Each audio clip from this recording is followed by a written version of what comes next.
Welcome back. Last episode, I spent most of my time focusing on getting a stable supply of staple goods. Things like power, water, raw ores, a Gatorade guzzling force field system engineered solely to aid me in extending a universe spanning middle finger to Minecraft's difficulty curve. Yeah, the usual stuff like that. To that end, I was wildly successful, and now have a renewable, and in many cases infinite, source for most of the raw materials I need to progress, and a phenomenally large middle finger. But that wealth came at a cost, and that cost is currently being reflected in my monthly utility bill. This place lags. Badly. Very, very badly. Naturally, my solution to this problem is more technology, which is why I've retrofitted my mob farm into a factory that dumps a conga line of naked sheep into an incinerator. It all will make sense in a bit, I promise. But before we get into why I need several dozen grandmother attics full of the most immorally sourced wool in existence, theory crafting time. Modded ore production in early Minecraft mod packs like this is tricky, because most mods are what is called loosely coupled in relation to each other. If you were paying attention in the last episode, you will recognize that term, but if you don't, it essentially means that the mods don't talk to or know about other mods in the pack. Newer versions of mods don't have a problem with this. Look no further than Tinker's Construct in literally any mod pack ever, for example. But that level of compatibility was only really getting started when BigDig came out, and it wasn't reliable enough to balance the game around. And so most mod authors didn't. Loose coupling is usually a nice thing, because it means that when something breaks, the consequences don't extend to other parts of the system, and will allow the system to have some stability in the face of unexpected events. Unfortunately for me, a neurodivergent waterfowl trying to break the game definitely qualifies as one of those, and in my case, the lack of mod interaction limits me to precisely 5 ways of getting osmium. The first is by digging it out of the ground.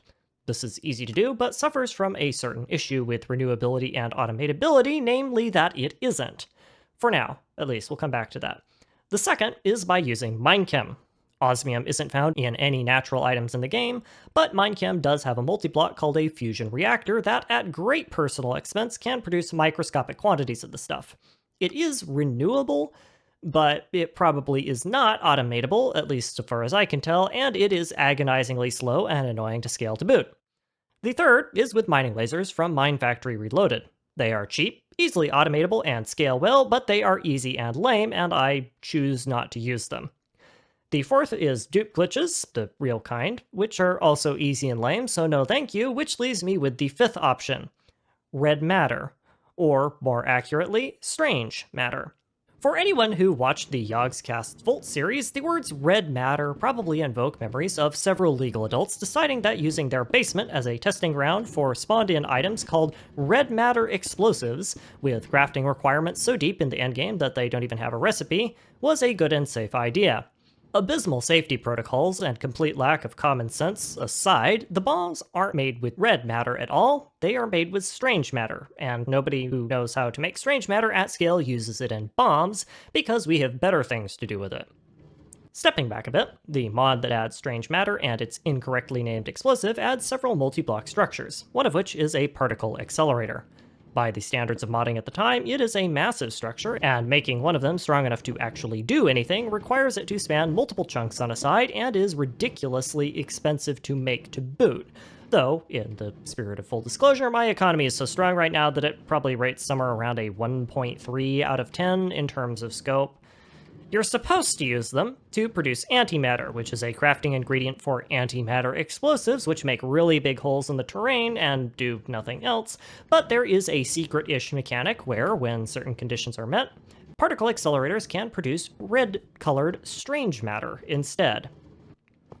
I have far cheaper and faster ways of obliterating the world, so I'm not really interested in making antimatter, but strange matter can be consumed in a machine called an atomic assembler to produce a wide variety of raw materials, including osmium. So my job is now to make the world's most unsafe particle accelerator to generate the stuff. Strange matter is created when an accelerated particle from what the game thinks is a particle accelerator detonates early. This can be caused by the particle exiting an incorrectly built accelerator or colliding with something in its path, so usually I just make 2 particle accelerators, face them at each other, and hope to get lucky. The fun part about this? The mechanics for how exactly you can reliably make this stuff without a full particle accelerator setup are the best kept secret in the Minecraft modding community. That is to say, everyone and their pet velociraptor seems to think they know exactly how to do it consistently and is perfectly happy to blab about their design on the internet. But I have yet to find one that can do it consistently.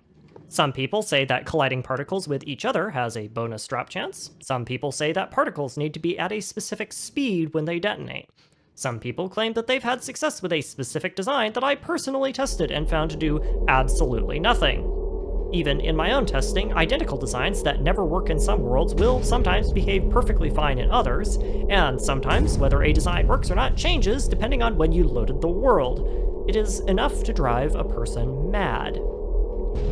Of course, I've been living it mad for 3 or 4 years now, so my speculation, and this is purely speculation, is that there is some kind of speed component to the requirements. Faster particles seem to, on average, produce more strange matter per unit detonation, and I don't know if colliding particles helps with individual chances.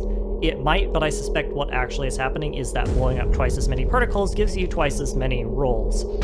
As to why super small accelerator designs can sometimes consistently produce the stuff, well, look at what's happening with mine right now.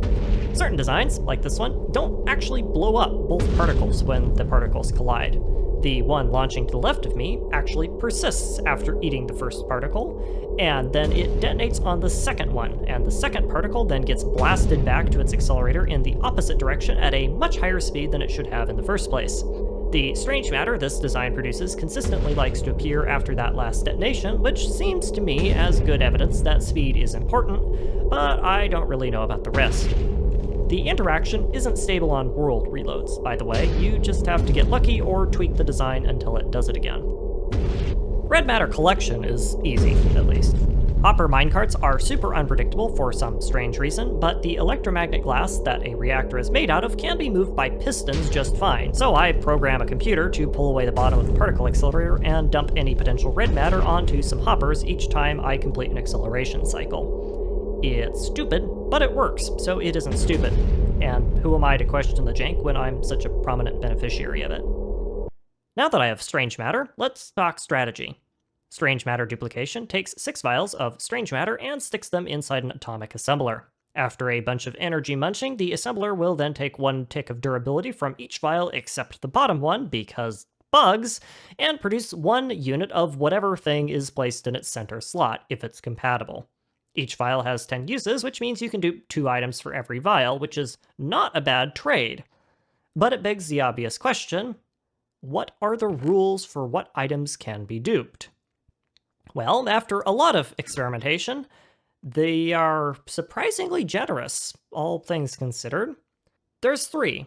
If you can't stack the item higher than 1, then it can't be duped. If it has a metadata or any other associated NBT data other than a straight 0, it can't be duped. And finally, if it's part of the base game and can be placed in the world, it can't be duped. Unless it's redstone dust, a wood or iron door, a cauldron, or a brewing stand for some reason, and I have no idea why. The rules governing the mechanic may be logically consistent and pretty simple, but how they're implemented makes for a super strange collection of dupable items. At the time this game came out, there was no well-established convention for when mods should use metadata to distinguish their items and when they should just use a new item ID, and mod authors pretty much just did whatever got their goat going that morning. As a general rule, this means dupable items are junk, because metadata usually starts from the early game of a pack and works its way up, but every so often you'll get lucky or a mod will just not use any metadata at all. For example, I can now duplicate minium shards, uranium, certus, sulfur, copper, osmium, and nether platinum ores, cobalt and osmium blocks, antimatter, for some reason, and hand grenades, to name a few, though mostly I just care about the osmium since that was the whole point of the project. Cool. Osmium automation is not really solved at all because the replication process is miserably slow, but it will keep me from running out, so it's good enough for now. For my next trick, it's time to do a little bit of cleanup. It's not lag reduction this time, because after the first round of fixes, the lag is remarkably manageable again, but it's getting rid of all the stupid Natura clouds that seem to have spawned in uninvited into my space-themed custom dimension. Seriously, What kind of space dimension has big blobs of clouds everywhere? It's such a stupid idea. Anyway, this of course necessitates unleashing the full power of my Fortron core on the poor unsuspecting cloud formations as opposed to doing any form of manual labor. And then I do it again, this time in the overworld on a random patch of land that never hurt anybody on a much smaller scale. Contrary to the persona I put on, I'm not much one for pointless destruction when I play these sorts of games, but this particular borehole actually has a purpose above and beyond letting me show off my cool new weapon of mass destruction.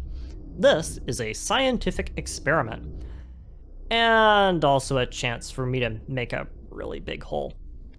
So, while I dig a giant death hole in the name of science, let's draw back the curtain a bit. BigDig is so broken, it kind of paints me into a corner, pacing-wise. New Horizons, for all that I love to smack talk it, has really quite a logical progression arc. You need stronger stuff to do stronger things, because you need stronger things to do stronger stuff. And then once you finally reach the end of that recursive hell loop, that's it, you're done, the story's over, go home. RL Craft, RimWorld, same deal, get big, kill big things, get bigger, do the endgame thing, that's it, have fun, good day. Well, this isn't a challenge run. I don't have a win condition other than blow up my computer or automate things trying.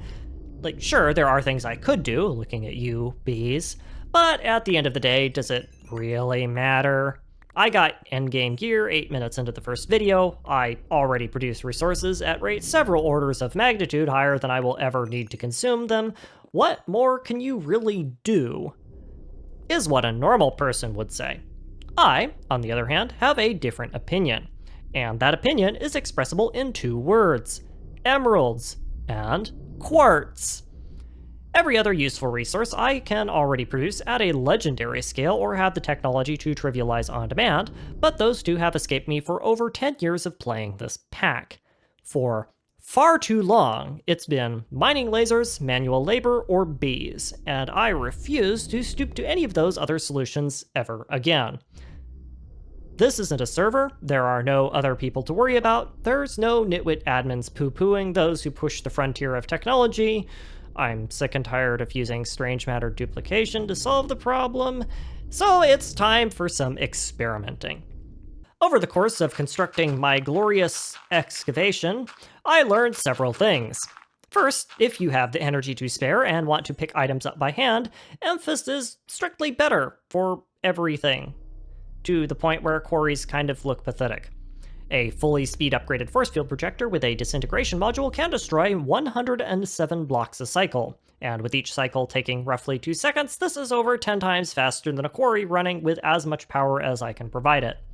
In addition to this, quarries don't stack because they need space to build their frames, whereas Emphas machines can subdivide as much as you want, provided that you have the power to run them and the patience to configure them. There are a couple of drawbacks to Emphas quarrying that were a bit unexpected though, which is why I like to do scale tests like this. The first is that Emphas, unlike a quarry, produces experience when it breaks ore blocks that normally would drop the stuff if mined by a human.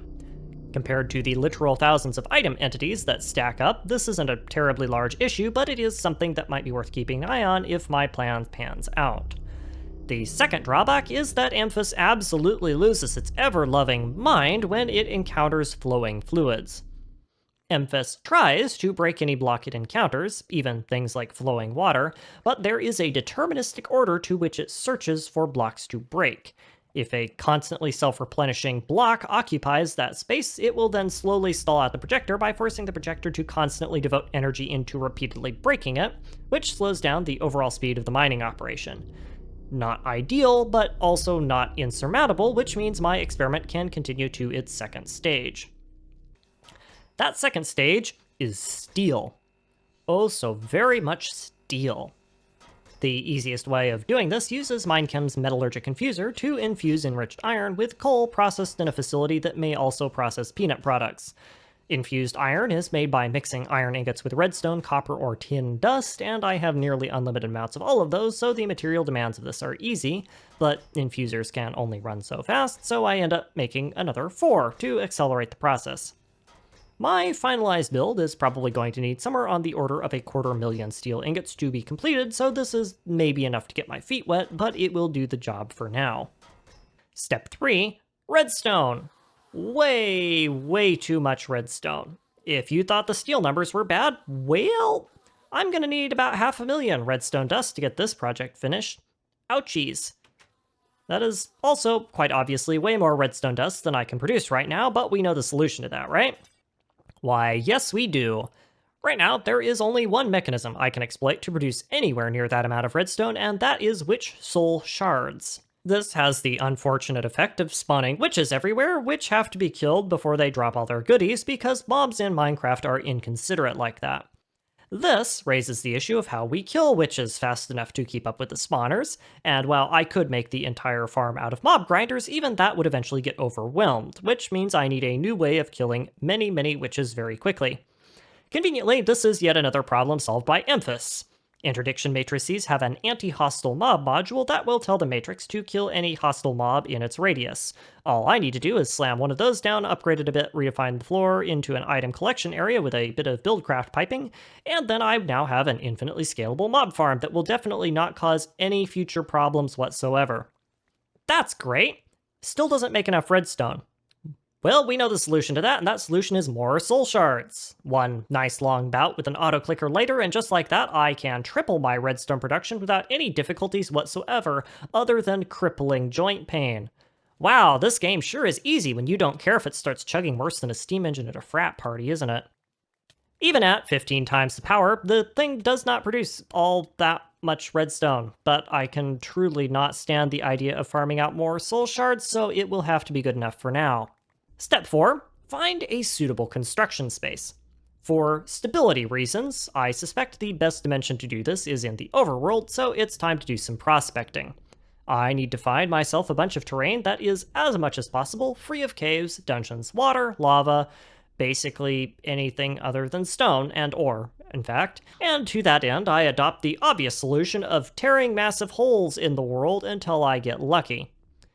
I also very quickly realized that this is not a good solution in the slightest, and then remembered that in this version of the game, you can give yourself discount X-ray hacks by cramming your head into a block of glowstone. So I switch over to the cranial trauma strategy and locate myself a chunk that's ideal for what I have in mind in about 3 minutes flat. After getting my Emphas drill set up in that area, I get drilling. And drilling. And drilling. Until I finally hit bedrock, which is flat in this mod pack. No idea why, but it does make my life easier, so I'm not going to complain too much. Now that all of the junk is cleared away, I can switch the force field controller to block placement mode, which lets me put up some nice walls and a floor to cover up all that ugly stone and bedrock and stuff. And then I find myself the proud owner of the single largest iron bucket in the history of Minecraft. And yes, my bucket does have a hole in the bottom, thanks for noticing, dear Liza. So, what all was this for, exactly? Let's start with a couple of observations. Naturally generated terrain is effectively infinite, which means that all naturally generated ores are also effectively infinite. The reason you can't automate the extraction of this functionally infinite amount of stuff isn't due to the lack of stuff to mine, it's due to your inability to automatically move your mining operation once you consume the land around it. If you solve that little problem, you solve the non-infinite ore problem by proxy. There might be a way of doing this with turtles or something, but I don't really care to find out because why on earth would I want to do programming in a video game? Way back in the days of yore, when nobody had a clue how the game worked, there was a persistent bogeyman that plagued endgame BigDig bases. And this bogeyman was chunk reversion.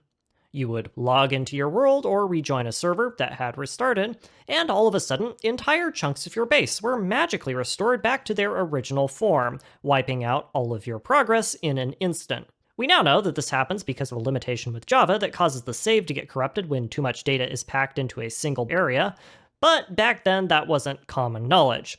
These reversions seemed to strike without rhyme or reason, and they were infuriating.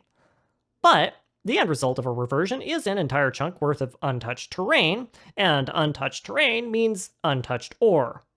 All I need to do is figure out a way to reliably cause chunk reversions without reloading the game. Conveniently, the adage that any problem can be solved by the proper application of high explosive holds true in BigDig, and a mod called ICBM has a bomb that does exactly this. It's called rejuvenating explosives, and its material costs are so minimal it might as well be free. Oh boy, I sure wonder where this is going. Unfortunately, this is where my first experiment fails. Rejuvenation explosives may rejuvenate the terrain, but they don't appear to rejuvenate ore.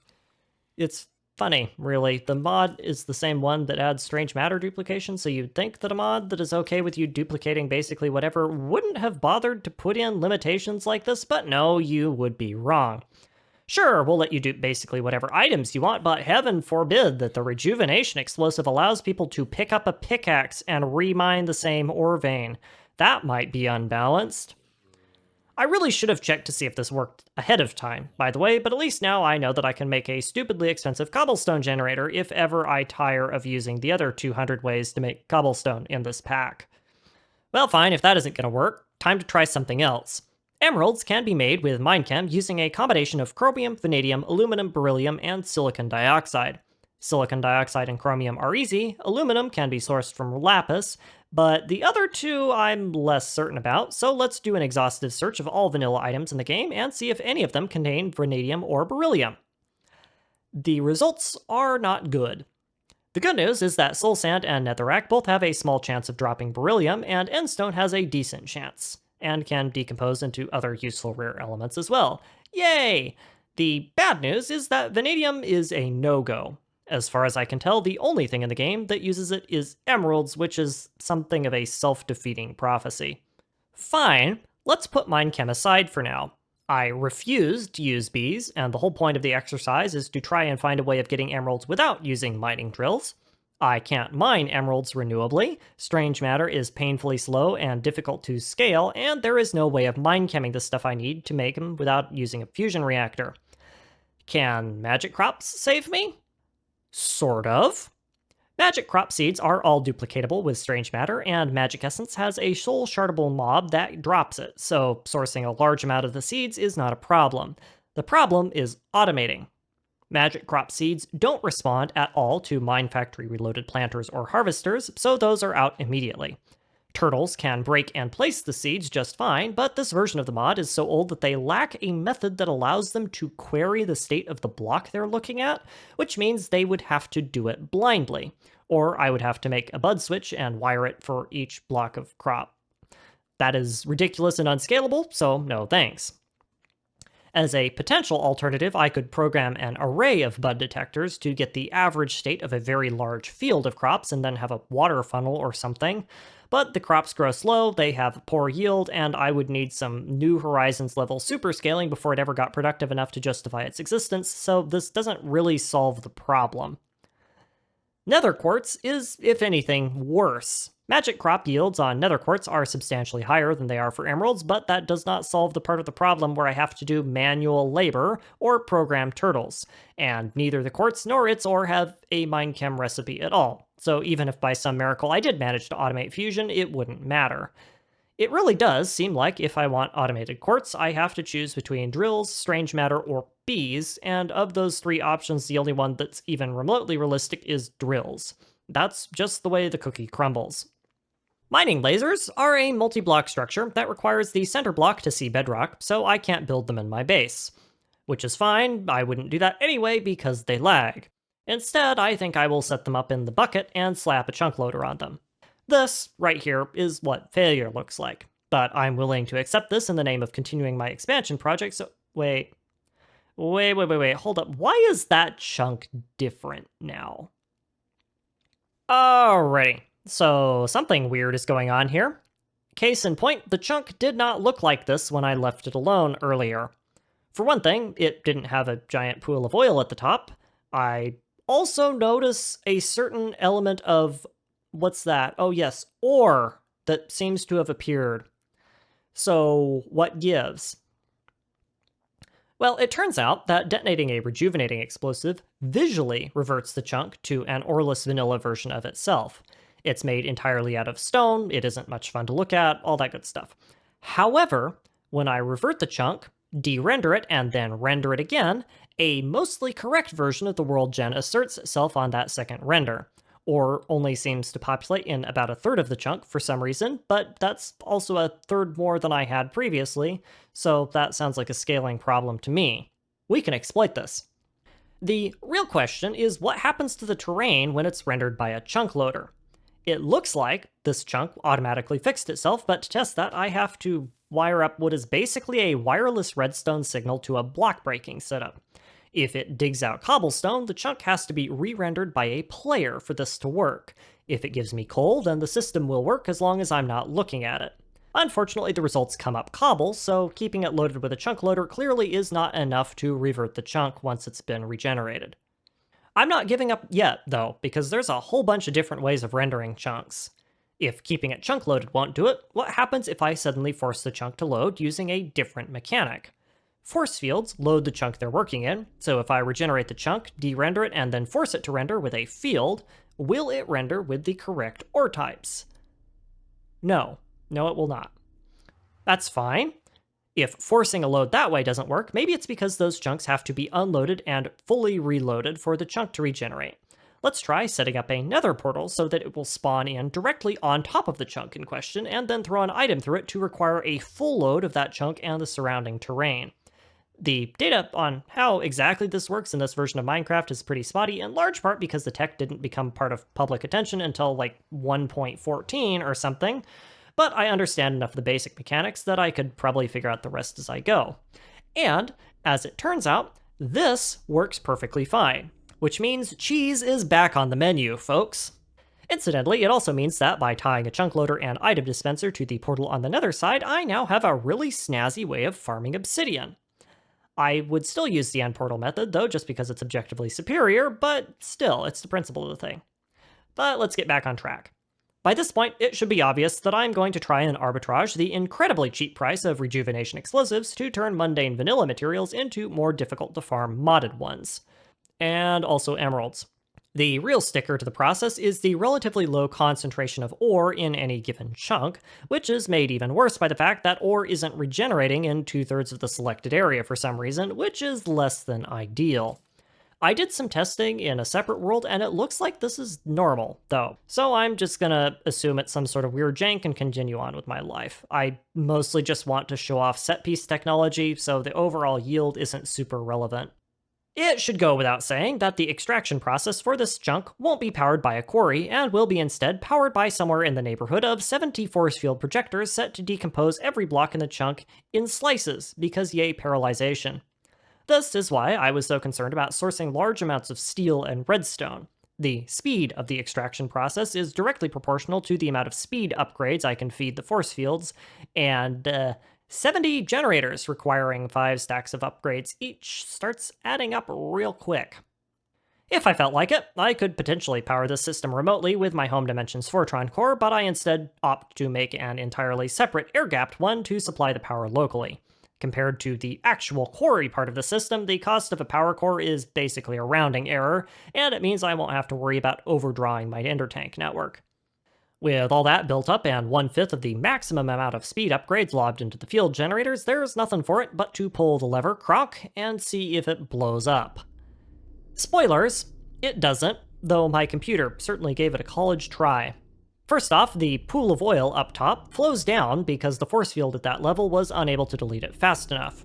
This ends up creating the world's laggiest Plinko machine, and it causes a certain degree of consternation for every field generator downstream.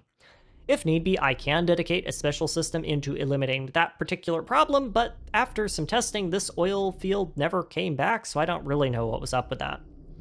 Second, a couple of my field emitters are misaligned, read plugged in backwards, and need to be rotated. No problems there, that's a configuration issue. Third, my power system stalled before completing the mining phase. I am producing more than enough Fortron to run the system indefinitely, so what this actually means is that I couldn't transport it fast enough, which means my Fortron core gets some more upgrades. And finally, and most obviously, the system hates my computer and wants it to die, which is situation normal, it just means I'm headed in the right direction technology-wise. Several more upgrades to the system later, and I should now have a much more functional quarry system. The water I use for item collection will need to be hooked into some redstone circuitry or something to keep it from conflicting with the force fields, but for now I will let it be in the name of more testing. And this test goes much smoother. Ore generation patterns don't seem to be randomized when a chunk is regenerated, so what I get on any individual attempt is going to be about the same, ignoring the number of drops you get from ores like redstone. This means that on every successful mining run, I will get some Certus quartz and its associated dust, 7 emeralds, a bit of ferrous, silver, lead, copper, tin, osmium, and uranite ore, and a bunch of redstone, coal, and lapis. This is basically the best case scenario, as it means I now have a renewable source of all the ores in the game that I care about, aside from nether quartz. As expected, the flowing water ended up soft locking the quarry system that was exposed to it, but all that means is I need a way to turn it on with redstone, which is simple. More relevant to me is that the system maintained power, yay, so my upgrades worked, and for all my efforts I was rewarded with exactly 7 emeralds, meaning the power of neuroticism has once again dunked on intended game mechanics. I'm not entirely out of the woods just yet, though.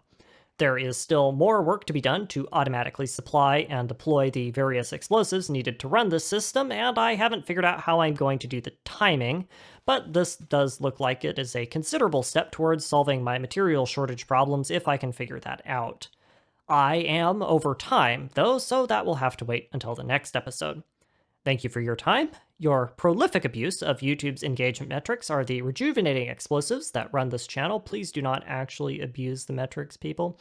So I do hope that you will ignite a few of them if you are so inclined, and I hope you enjoyed.